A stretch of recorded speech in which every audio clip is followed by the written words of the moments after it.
Good morning. I'm Donna Beasley with the APEX Accelerator at the Women's Business Development Center and Director of Government Contracting Services.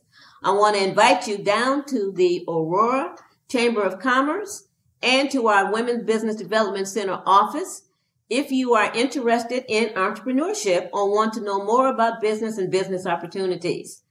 Please come down anytime, Monday through Friday. We look forward to welcoming you here.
Okay. All right. Happy Monday.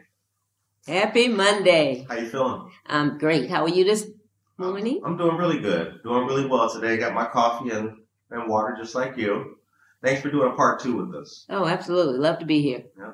Our guest today is Director of Government Contracting Services and Apex Center Director, Donna Beasley. It's been a while. It has been a while. It's been like 6 months. Yeah. Well, we're glad to have you back. And thanks for sitting down with Good Morning Aurora again. We'll be doing a few things today, recapping 2023 and the great work that the Accelerator has done. There's also big news of PTAC changing to APEX. Exactly. That we'll talk about. And then if you can preview for us 2024, what we're looking forward to, and talk about the January 10th event, Introduction to Government Contracting. But first things first, tell us about the work that you do with the Illinois APEX Accelerator. Well, one of the great things about the Illinois APEX Accelerator is that we help businesses who want to learn how to do business with the government, usually at the city, county, state, and federal level. Now, there are 9 APEX Accelerators in the state of Illinois. I am with the APEX Accelerator Center at the Women's Business Development Center. And one of the things that I love about government contracting, and we're going to talk a little bit more about this, is forecasting. And as we talk about 2024, I'll get a little more into this, but the government actually tells you in advance what they want to buy. And it's always easier to sell someone something they're, already interested in. And so I'm going to talk a little bit about that. And the other thing is that we help people who want to do research to find out, who buys what you sell. Because in government contracting, that's one of the most essential things that you have to know. Who buys what you sell? When do they buy it? And where do they buy it? Because the government buys a lot of stuff, and not all of it comes from the same place. And so it's important, as you are business owners, if you're interested in doing business with the government, it's important that you understand those 3 things. And what we do at the APEX Accelerator, help you find your, correct match on who would be best for you to do business with by doing research. We can also help you with one-on-one advising in terms of trying to get a strategy together because it's not just, you apply and, hopefully you'll win. No, you really need a strategy like you would if you were going after any other kind of business.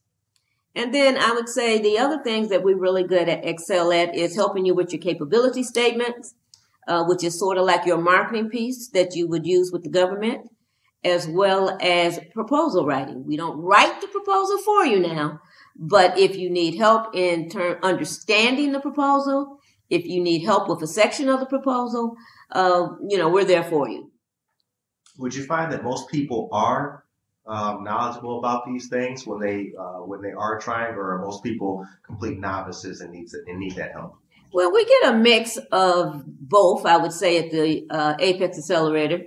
But mostly, I think, since COVID, we get a lot of people who are newbies, mainly because people are looking at alternatives to going back to doing their day job and looking for more entrepreneurial things. And they think the government is a good way to go. But the reality is the government is not the best place to start your business in terms of trying to get them as a client. You kind of grow to do business with the government. You generally, get your sea legs first in the commercial and private industry, and you use that experience to kind of catapult yourself into doing business with the government. Very interesting. Now, you mentioned that there's 9 accelerators in the state of Illinois. Yes, there's 9 in Illinois, 97, I believe, in the country. There's an APEX Accelerator in all 50 states, including Guam and Puerto Rico. So it is a service that is you mentioned earlier about PTACs turning to APEX. So for 30-something years, we were PTACs, Procurement Technical Assistance Centers. But last year, the Department of Defense took over the PTAC and changed our name to APEX Accelerator. The basic idea behind that is that it's kind of a new day, and APEX is the idea is that we're helping businesses reach the APEX of success through government contracting.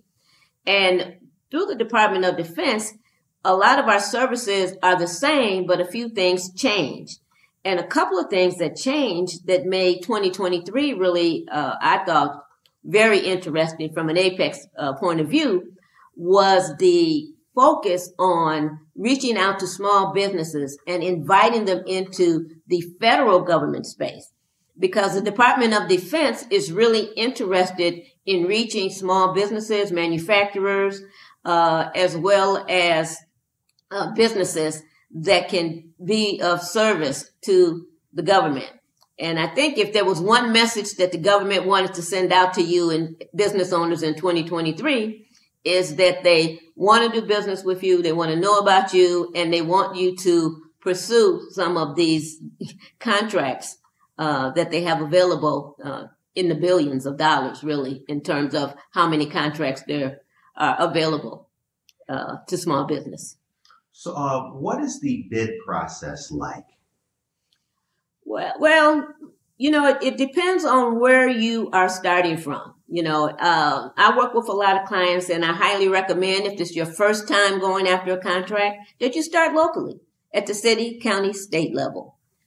And so that bid process is, somewhat similar, I guess you could say, across government contracting in that generally, especially if it's like $250,000 or more, a contract, is going to be some type of request for proposal opportunity. And so whether that's at the city, county, state level, they generally, you can find this on the procurement services departments of almost all, whether it's the city of Aurora, the city of Chicago, the state of Illinois, Cook County, Kane County, you will find that they generally have a procurement services department, and that's the best place to look for these RFP opportunities.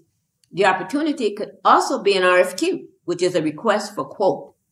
And that's usually done particularly like for things like, plumbing services, electrical services, things like that, where the government is looking for not necessarily a proposal, but they want to know what's it going to cost for you to come in and make this repair or to do this work.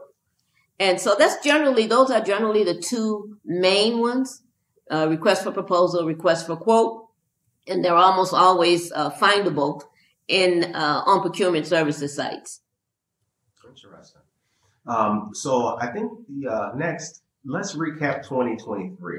How do you feel about the year, and what kind of work, large scale, has the APEX done, for the state and for the businesses in the state? So APEX Accelerators, I think that this was one of our most interesting years. So this is my 4th year in government contracting, and to me, this has been the most exciting. And I say that because of the opportunities that came through in 2023. First of all, we already had Rebuild Illinois, but that money started to flow into the state, helping to rebuild our roads and things like that. But then the infrastructure money also started to roll in. And so the infrastructure money, which is federal dollars, which Illinois got, over $1 billion. So that's a lot of money. And that money is to rebuild bridges, is to build, electrical stations, where cars can plug in. It's to do road work. I mean, there's so many things that, I think that it's really good for. But in addition to Illinois getting a lot of money, so did this city of Chicago. CTA got a lot of money to build their own infrastructure and to do some of the things with the new red line. So that was another thing. Amtrak got a lot of money to redo it. So these are a lot of things that are going on in Illinois that are opportunities that started to come out in 2023. The other thing I mentioned earlier is that the federal government has taken a greater interest in small business. And when I say that, it's not that they haven't always wanted to do business with you, but they have set it as a priority to really get out and let you know about what's available at the federal level. If you're looking for a federal contract, say $250,000 or more, it's going to probably be on sam.gov, and you can do some research there. But the government has spent a lot of time training APEX accelerators, training us on what the government has to offer. I've had more federal training this year than in any other year. And I've run into some really amazing small business offices from these various agencies that are open and eager to do business with small business and that actually have been mandated by the Biden administration to do more work with small business. Interesting. That's amazing. Okay, so next question. So for government contracting, what are the benefits for a small business? Obviously besides the being acclimated with the federal government, but are you then like a recurring business that the government could choose you and say, you've done a great job, let's do it again? Well, definitely if you do a great job, they'll be happy to do it with you again. But I would say that the benefit is 2 things. Most government contracts are 3 to 5 years. So that means that if you get a government contract that, you get consistent income for those years. The challenge with doing business with the government, though, is that they pay after you do the work. Right. So it's important for you to have the capacity to do business with the government, which is why I always suggest that when people start out, they start at the local level, because you have to grow to have the capacity to do business with the federal government. And when I say capacity, I mean 3 things. You have to have a capacity of experience. In other words, the government doesn't really like to do business with newbies. They got to know you've done this before, that you've got a track record of success. You've got clients that are pleased with the work that you've done. And so they want you to have that capacity of experience. You need to have a capacity of team.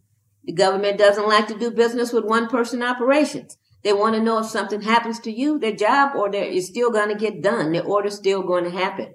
And so they want to know, even if that team member is an independent contractor or a freelancer that's on your team, they need to be in whatever your proposal that you're writing. That you need to show that you have a team to fulfill this opportunity.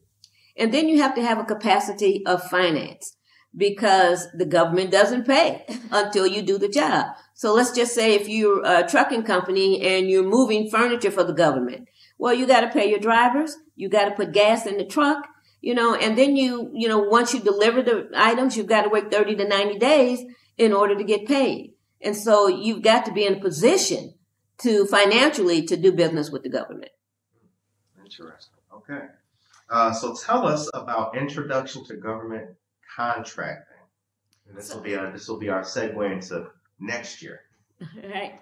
So Introduction to Government Contracting is a webinar that we do every month, as a matter of fact, at the Women's Business Development Center for the APEX Accelerator. And it is great for people who are looking to do business with the government for the very first time. It is a basic of what you need to know. And not only that, but we also cover certification. A lot of people don't understand certification. It can be really confusing.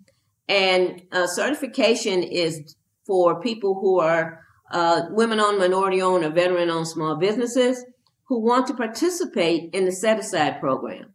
So contracts can be set aside for women-owned, minority-owned, or veteran-owned businesses where they only have to compete for these contracts with one another. Another advantage of being certified is that you can become a subcontractor to a prime. And why is that critical, you might ask? Well, a lot of these contracts might be way too big for a small business, way too big. But a small business can participate by being a subcontractor to the prime contractor, meaning that if the prime contractor has the contract, for example, to build Terminal 5 at the airport or the Obama Presidential Center in Woodlawn, they may have that contract, but they're still going to need, dump truck drivers. They're still going to need janitors. They're still going to need people to plaster the wall, to buy the furniture that's going to go in the presidential library. Those are all things that a subcontractor could do. So the government, therefore, is not actually their potential client. The prime contractor who's going after the government contract is their potential client. And that contractor is looking for a certified firm because they have to meet the conditions of the government, whether it's city, county, state. And almost all these contracts have a clause in there that says a percentage of that contract must be spent with a woman-owned, veteran-owned, or a minority-owned business. And so you have to be certified as one of those in order to participate in that set-aside program or in that particular type of subcontracting. All right. And the webinar for this is going to be January 10th. January 10th at 10 o'clock. And I highly advise you, if you are even remotely interested in government contracting, that you take the webinar. Again, we do it monthly. If you can't do it in January, do it in February. But it'll open your eyes, I think, to the opportunities within the state and as well as the federal government. What would you say is the benefit of the WBDC locally? Well, one of the benefits for sure is the programming that we have. We have all kinds of programs in terms of, financial fitness. We have a financial boot camp.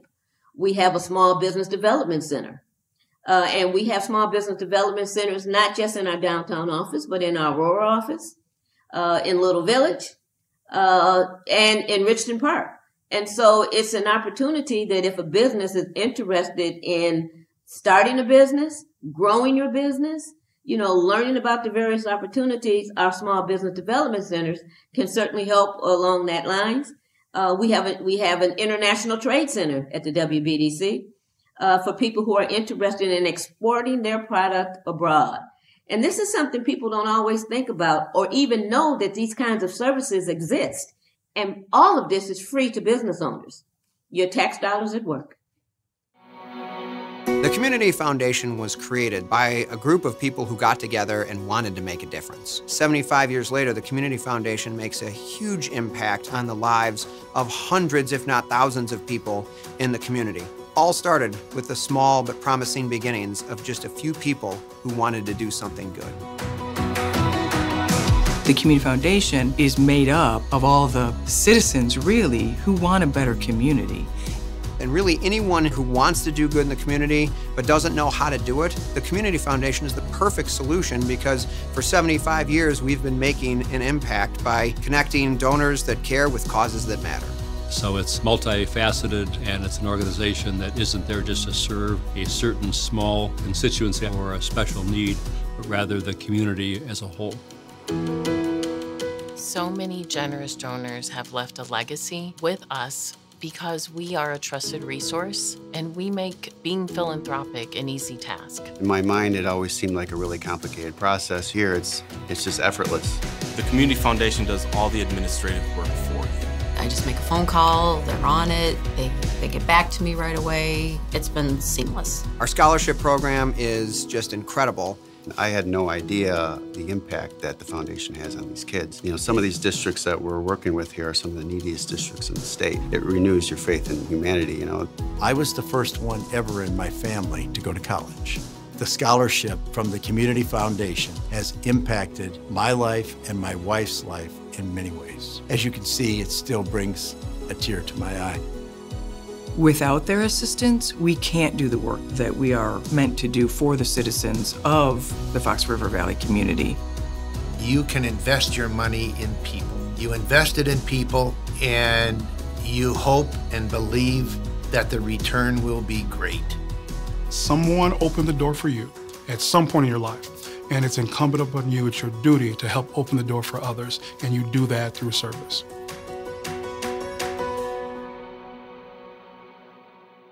Okay, let's talk about access to capital. How does the WBDC help folks and businesses with access to capital? We are one of the few agencies that actually loan money. We have access to capital. Generally, we do microloans, but it is, we have a full service team. If you are interested in access to capital, definitely reach out and schedule an appointment with one of our financial advisors. We also have we're a Kiva hub. And what that means is that Kiva is a program sort of like crowdfunding, where you can get a loan and pay it back, usually interest free. So we also have, we're a Kiva hub. We do access to capital. As I mentioned earlier, we also have a financial boot camp. So, it's very important as entrepreneurs that you understand how money works. The Small Business Development Center can help with that as well. If you don't have your business plan done, you want to do that before you get into government contracting. I highly recommend you visit an SBDC like the one you have here in Aurora, to, get your plan together, because you need a strategy, even if you're going to do your business or if you're going to do government contracting. What's the biggest thing coming in 2024? I would say the biggest thing coming in 2024 are all of the opportunities. We have several things that we're working on. One of the things I'll let you in on a little secret. How about that? I'm actually working on a cohort. So we are very cohort driven at the WBDC. We have Plan for Profit, which is one of our cohorts for people who are looking to grow their business. But I am doing a cohort on federal government contracting, which is, I'm actually going to be recruiting starting right after the holidays. You have to be an experienced business and have done some contracting work, because this is all about federal. So we want to work with people. It's a small cohort, only 12 companies. And we want to work with firms who have the potential to get their next contract or larger contracts with the federal government. Excellent. Okay. Next is government contract advising. Is that another event, or is that just general information? It's general information in terms of, it's not so much an event as it is an opportunity for each business to have a one-on-one advising session with a government contracting advisor. Again, our services are free. And this is an excellent way for you to find out if your business can benefit from government contracting, how it can benefit, help you make your strategy. And again, if you haven't gotten your capability statement, It's another way we can help you with that. If you do have a capability statement, but you want to get some input on how it could be improved, you can send it to us for evaluation, and we're happy to give you feedback on that as well. And the capability statement is basically assessing how capable you are of accepting a government contract. It's sort of like your business's resume. Okay, you use it as a marketing tool. So let's say one of the things that people always say, well, how do we meet these people at the government, right? And I always say, go to the live events.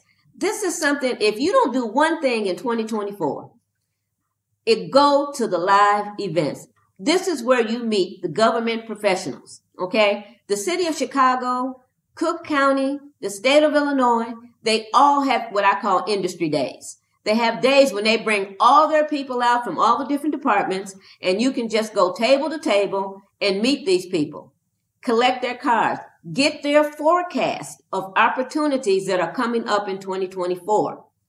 Because if you have the forecast, then you can plan your strategy. So maybe you're not ready to do government contracting in January, but you will be by June. Then you can look at, okay, what's the government buying in third and fourth quarter?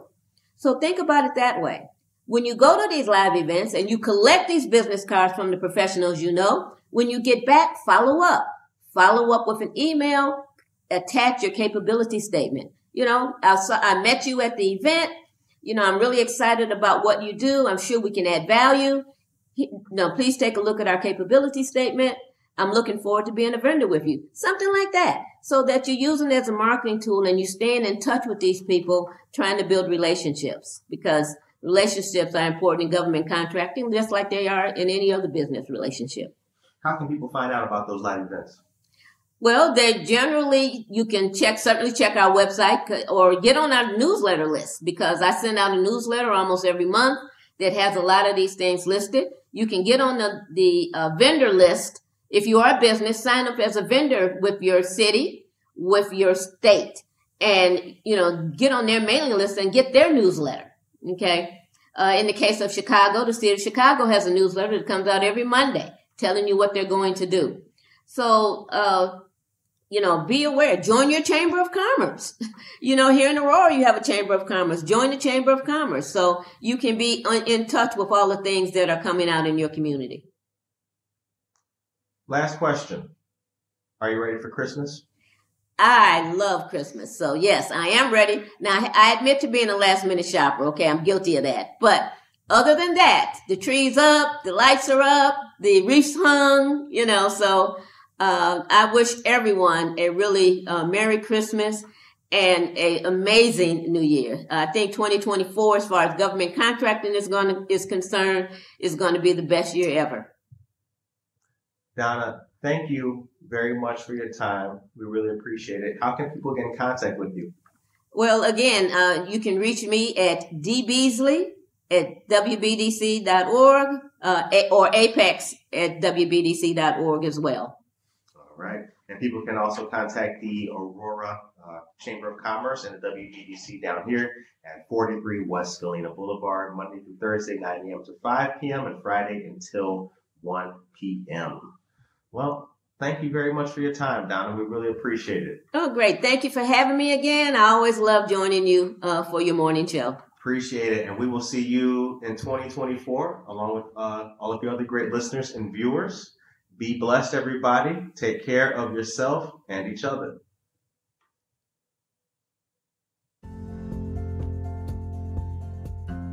Rise and shine. Pour yourself a cup of coffee and tune in to Good Morning Aurora. News, weather, and really cool interviews. Monday through Friday from 8 to 9 a.m.